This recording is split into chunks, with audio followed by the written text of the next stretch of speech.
예허! 라라아빠입니다. 오늘은 강아지 처음 입양했을 때 알고 있어야 되는 사실들, 이전에 저희 병원에 저희가 보호자님께 이렇게 프린트물로 드리는 것들이 있거든요. 이런 프린트물로 드리는 것들을 보면서 영상으로 준비를 해볼게요. 입양한 아이들에 대한 예방접종 필수죠. 근데 예방접종을 했을 때 유의사항을 말씀드릴게요. 접종을 하고 나면 아이들이 조금 아파 보이거나 살짝 미열이 나거나 좀 처져 보이거나 좀 잠을 잘 수 있어요. 그때는 환자처럼 대해주시고 계속 달래주시고, 아이가 덜 아플 수 있는 방법은 예방접종을 했는데 진통제를 쓰진 않거든요. 예방접종을 했는데 천연의 진통제를 맞는 방법, 스킨십이죠. 옥시토신이 나와요. 그리고 계속 얘기해 주는 거예요. 괜찮아, 아프지, 우리 애기 고생했어, 이렇게 해주는 것만으로도 정서적으로 안정되면서 덜 아플 수 있을 거예요. 그래서 예방접종 했을 때는 스킨십을 잘 해주시고 좀 달래주시고 따뜻한 말 한마디, 따뜻한 눈맞춤, 내가 너를 알고 있어, 이렇게 얘기를 잘 해주시는 게 좋을 것 같아요. 예방접종은 2주 간격으로 계속 하게 되는데요. 처음에 종합 코로나, 종합 캔넬코프, 그 다음에 종합 인플루엔자, 광견병, 이런 식으로 순차적으로 절차대로 접종을 하게 되는데요.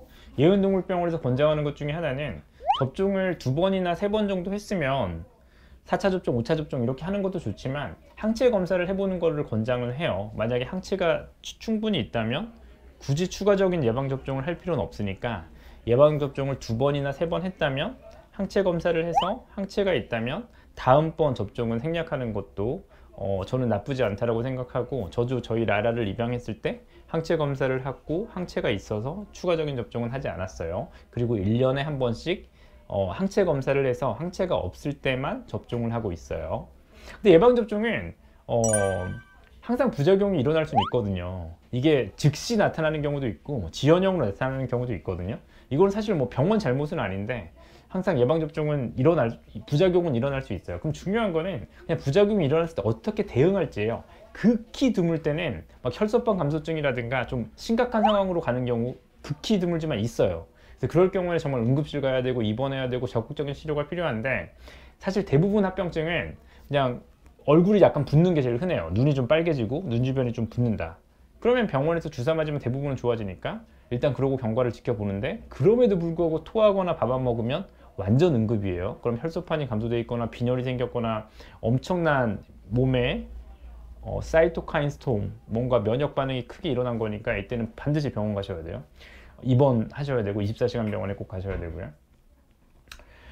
또 하나는 침을 좀 많이 흘리는 경우나 이런 경우도 있을 수 있고, 또 하나는 주사를 맞았던 부분에 털이 안 난다든가 주사를 맞은 부분이 뭉치거나 주사를 맞은 부분에 좀 염증이 생기는 경우도 있긴 있어요. 그래서 그런 경우는 수의사 선생님과 상의를 해서 어떻게 치료할지 살펴보면 좋을 것 같아요. 그러니까 호흡이 되게 안 좋거나 토하거나 그러면 좀 응급으로 생각을 하시고요. 너무 심하게 약간 처져 있는 건 정상이고요. 잇몸이 이렇게 눌렀는데 약간 창백해 보인다, 약간 굉장히 응급이고요. 이런 쪽으로 보시고 일단은 병원에 한번 가보시는 것도 저는 좋아 보여요. 접종을 하기 전후에 음식을 주의해야 되거나 이런 건 없어요. 루틴대로 원래 하시던 대로 하시면 됩니다.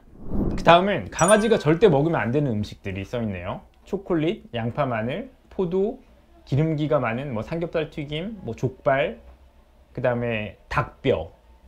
근데 닭뼈를 그냥 주시는 분은 당연히 없거든요. 그냥 드시고 잠깐 설거지하러 가셨는데 그 사이에 다 먹어버린 거잖아요. 그러니까 닭을 드실 때는 항상 잘 버리시고, 여러분들이 잘 묶어놨어도 그걸 뜯어서 먹을 수도 있다는 생각까지 하셔야 돼요. 그래서 반드시 뚜껑이 있거나 반드시 아이가 안 닿는 곳에 닭뼈는 보관을 잘 하셔야 되고, 족발도 마찬가지고, 제가 가장 무서워하는 자두씨, 복숭아씨 정말 최악이에요. 이거는 먹으면 장이 막히면 정말 위험할 수도 있고 진단이 되게 어려울 수 있어요. 운이 좋으면 영상에서 보이는데 안 보이는 경우도 굉장히 많아요. 전공의 선생님도 못 찾는 경우도 많고. 그러니까 복숭아씨나 자두씨는 굉장히 위험하니까 가급적 안 드시거나 드셨으면 정말 아주 엄격하게 버려주시는 게 필요해요. 포도는 한 알 먹으면 괜찮고 한 송이 먹으면 큰일 나고 이런 게 아니고요. 아이들마다 개체 차이가 커요. 어떤 아이는 많이 먹어도 괜찮은 아이도 드물지만 있긴 있고, 어떤 아이는 조금만 먹어도 문제가 돼요. 심지어 어떤 아이는 건포도만 먹어도 문제가 되니까 굳이 먹일 일은 없잖아요. 그래서 포도 먹이지 마시고, 양파, 마늘, 어떤 아이가 양파를 그냥 먹겠어요. 짜장면에 있는 거 먹는 거죠. 그러니까 짜장면에 양파 있으면 절대 조심하셔야 되고, 캠핑 가서 양파 먹고 엄청난 빈혈로 고생하는 아이들 되게 많이 봤거든요. 그런 것도 좀 조심하셔야 되고요. 기름기가 있는 음식은 당연히 먹이시면 안 돼요. 췌장염이 오거나 심한 위장염이 오는 경우도 있으니까요. 그리고 자일리틀 껌을 떨어뜨리시거나 이렇게 해서 먹는 것도 굉장히 위험할 수 있어요. 급격한 간 손상, 저혈당 등을 유발할 수 있으니까요. 자일리틀 껌 같은 것도 먹이시면 안 돼요. 오늘은 예방접종과 먹으면 안 되는 음식에 대해서 살펴봤어요. 도움이 되셨나요? 도움이 되셨으면 오늘 하루 아이와 함께 더 행복하셔야 돼요.